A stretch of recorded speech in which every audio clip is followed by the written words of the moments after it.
hands are out to each and every one of you that's taken this breath of time out of your life, to come and share this moment with us. Thanking you for your support. It really does matter, because it's going to take one heart and one mind to make a shift in what's been happening on Turtle Island here.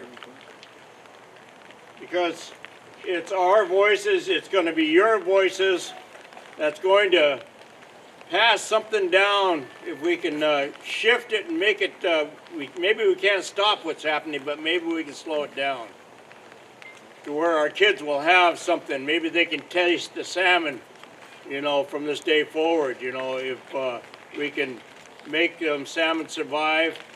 Or the orca also, because that's their chocolate, So, yeah, so we have to save them for the orcas too. We're just speaking up for those that don't have a voice, for the salmon and for the orcas, that have been trying to put a message out to us for a long time. The whale, the orca here, the baby that's on the nose of the orca here, that's a new addition. Because it's representing SkaliChelh, tried to put it out there to the world. Are you paying attention? For 17 days, she pushed her baby through the waters, and she was trying to say it as loud as she could. Do you care what's happening to our babies here? Our babies are dying. Our babies are dying. And that's the only way that they could have expressed it, by what she did. So that's why that baby's on this whale here today. We're on our way to go to the lower Columbia River and also to the Snake River to do what we all have been fighting for a while now, to remove those dams that need to be removed. We need to restore the salmon runs.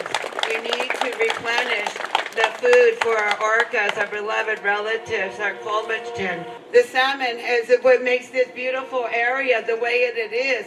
We are in a unique environment. The biodiversity is so beautiful here, and we can thank the salmon for our beautiful place that we live in. So we're on this way to fight for the salmon. Everything has a song. Everything vibrates. My brother got up and sang the last song that whale ever sang.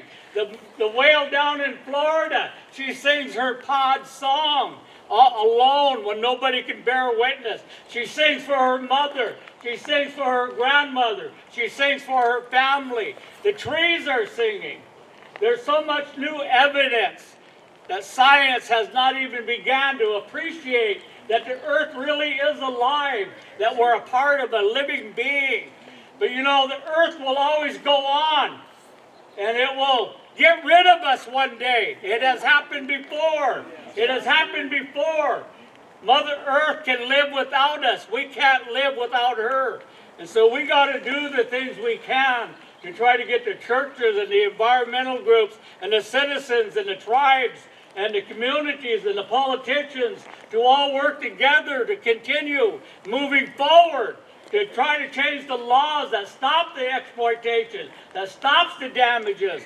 I'm proud that the new administration is reversing some of the attempts that was going to authorize the pillaging of some of our national parks. That's progress backwards. We're taking a step back to where we were. We 2 steps forward, 1 step back, but we have to always be vigilant. We always have to pay attention.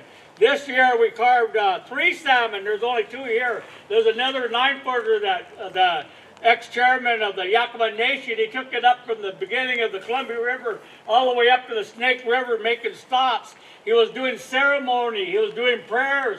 He was preparing the way for us, but more importantly, he was communicating with nature in the ceremonial ways of his people. These larger salmon, these are 8-foot ones, they're to represent the 150-pound Chinook hogs that used to go into the Columbia River and the Snake River. They were huge, 150-pound salmon. Imagine catching that on a hook and line.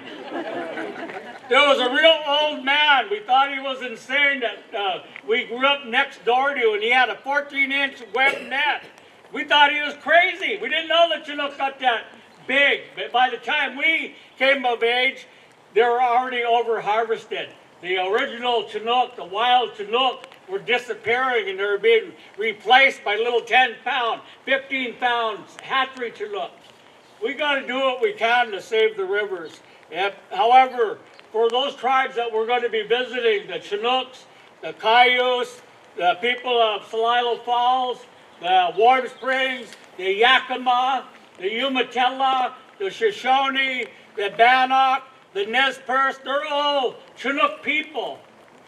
It's their choice, not our choice. All we can do is stand behind them, support them. If they want the dams removed, then we want to be standing behind them, giving them our support.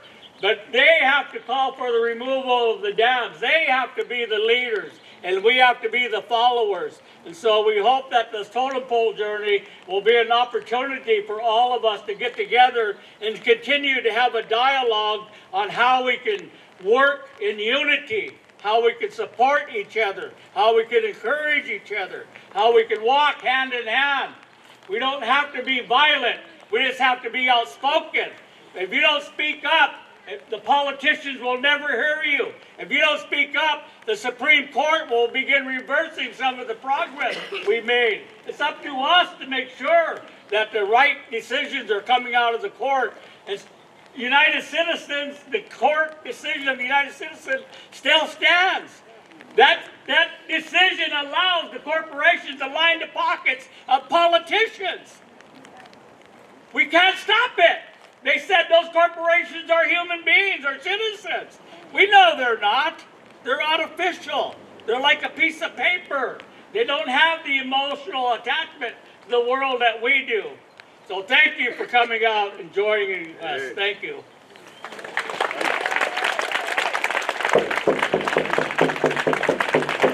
Come on, show them some love. Show them some love. We've been asking ourselves, who would we be without salmon? And imagining this is so hard. It's really hard. And the question around this is, well, what are we going to do about it? And how can we promote unity? And working with Daryl Hilaire and having mentorship under him and Jay Julius, I'm reminded that leadership comes in being able to gather the people. And for you to all be here and be here on this day, you guys are contributing to something much bigger.